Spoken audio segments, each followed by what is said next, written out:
this year we had a very good theoretical kind of plan of how to do it.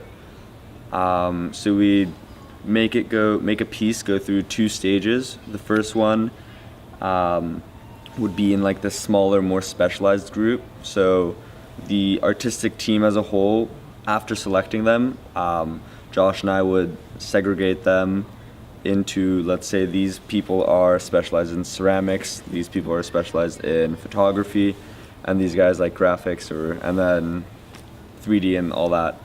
And so within those groups, each group was supposed to make a criteria where basically the purpose of that was so that they would have evidence to support whether it passes that first stage or not.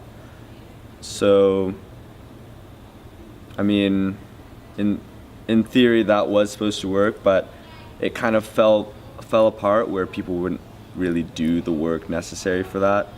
And I don't know, one reason I kind of like that is, well, not that it fell apart, but I like the idea of having that first stage more with criteria, is because everyone always asks like, oh, how did you select that piece? Oh, it's like, was it just on gut feeling? I mean, everyone brings a bias to the table, but that first stage would almost, we thought, would eliminate that kind of biased judgment as much as we could in art.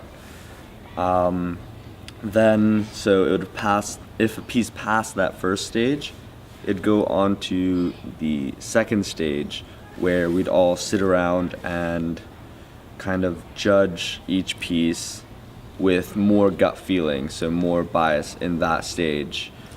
And if it passed that stage, then the selections team's jobs would be done, and then Josh and I, we would kind of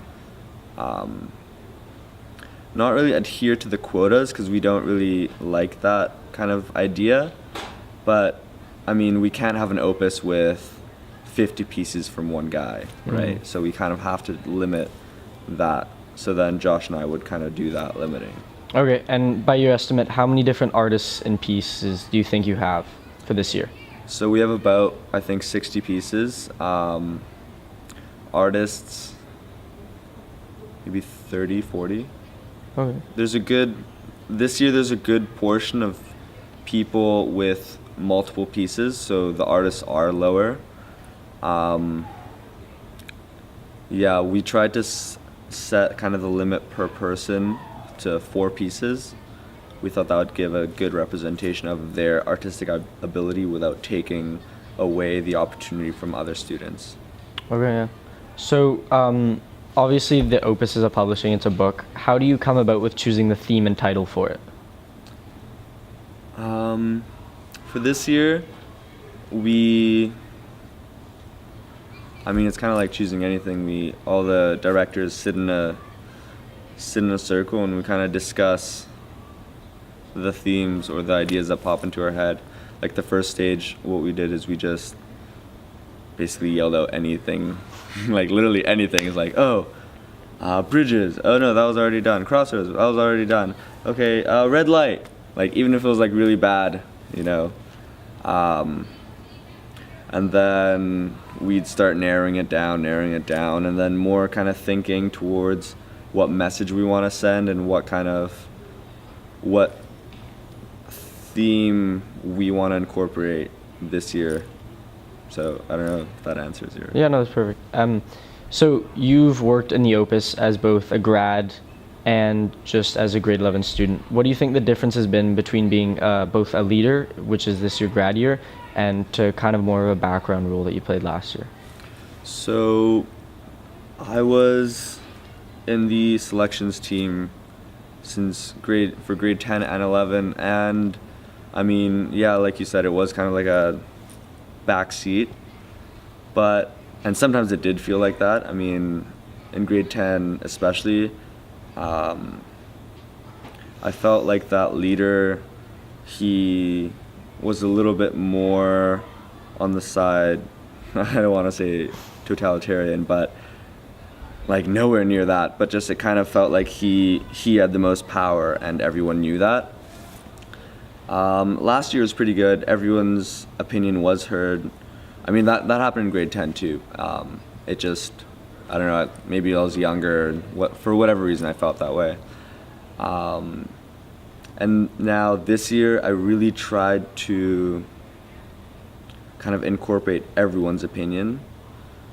However, that was a little bit difficult because not everyone that necessarily signed up committed to the full extent that was kind of necessary for that back and forth discussion on their opinions, my opinions. So I guess maybe there's definitely some decisions where I wished it would have been more of a discussion, but I had to take myself. And then, yeah.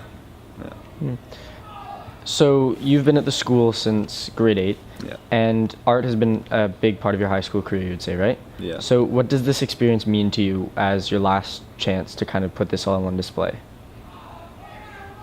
That's a good question. It's pretty deep. I mean, kind of feels like that last push, that last kind of step in representing the school, I guess, and myself and the whole student body. What does it mean to me as a director or as just a grad, or? As both, let's go with grad. Like your final chance to be a student on the OPUS team. I mean, for sure it's kind of nice. I mean, you're the top dog, whatever. But it's a little humbling because after all of these experiences that you've had, you look down, or not look down, but look to your side and you see like a grade 8 and he has like half of those experiences already. So you just kind of think to yourself, oh man, where is he going to be when he's in my position? And you kind of try to, kind of leave as much of the experiences that you had and the problems that needed to be fixed. So you gave that information to the younger grades, and I feel that kind of legacy, it's nice to have. It's a nice feeling, but it's also a little saddening because it's the last time that I'm gonna feel that way in a long time, at least until I start getting to the further years of university. And yeah, it's mixed feelings is the short answer.